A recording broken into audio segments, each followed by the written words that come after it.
முதலமைச்சர் விஜய் ஆளுநரை பார்த்து செஞ்ச இந்த ஒரு செயல் மிகப்பெரிய ஒரு பேசுபொருளா மாறி இருக்கு. இன்னைக்கு 17வது சட்டமன்ற கூட்டத்தொடர் இன்னைக்கு நடந்திருக்குது.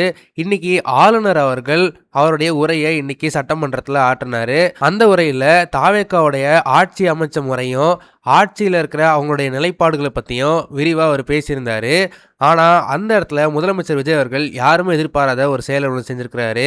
முதலமைச்சர் விஜய் அவர்கள் ஆளுநர் உரையாடிட்டு இருக்கும்போது அவர் கையில் இருக்கிற அந்த புக்கை படிச்சுட்டு இருக்காரு. இதை பார்த்த மக்கள் சோசியல் மீடியாவில் ஆளுநர் பேசிட்டு இருக்கும்போது முதலமைச்சர் விஜய் கண்டுக்காம புக்கு படிச்சுட்டு இருக்காரு அப்படின்ற மாதிரி பேசிட்டு இருக்கிறாங்க. ஆனால் நடந்த உண்மை என்னன்னா, முதலமைச்சர் விஜய் அவர்கள் கையில் இருந்தது ஆளுநர் என்ன உரையாட்டி இருக்காரோ அதுவே எழுத்து வடிவத்தில் புத்தகமாக அங்கே இருக்கிற எல்லாருக்குமே கொடுத்துருவாங்க.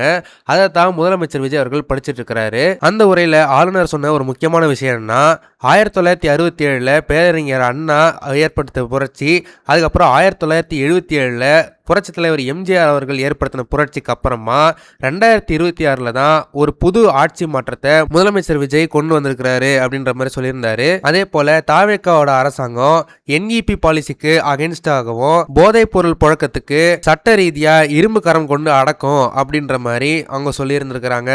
இந்த விஷயங்கள் இன்னைக்கு சட்டசபையில் ஒரு மிகப்பெரிய ஒரு பேசு பொருள் ஆகியிருக்கு.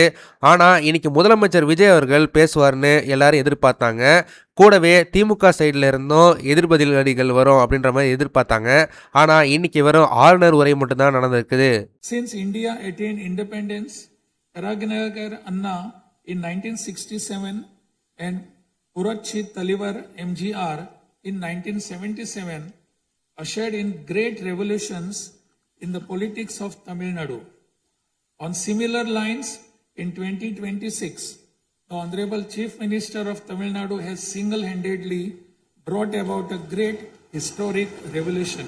This government will stand as a government that abides by the core principle of upholding the state rights, safety, welfare of women, social justice, equal opportunity, welfare of the differently abled, farmers, fishermen, weavers, laborers, transgender persons and minorities, primacy of education, medicine and health care, and inclusive governance that gives proper representation to all while enacting laws, framing schemes, and serving the 7.5 crore people of Tamil Nadu. இந்த video உங்களுக்கு பிடிச்சிருந்தா மறக்காம like பண்ணுங்க, share பண்ணுங்க. இதே மாதிரி தொடர்ந்து நிறைய இன்ட்ரெஸ்டிங்கான வீடியோஸ் பார்க்க வீ டாக்கீஸ் சேனலை சப்ஸ்கிரைப் பண்ணுங்க.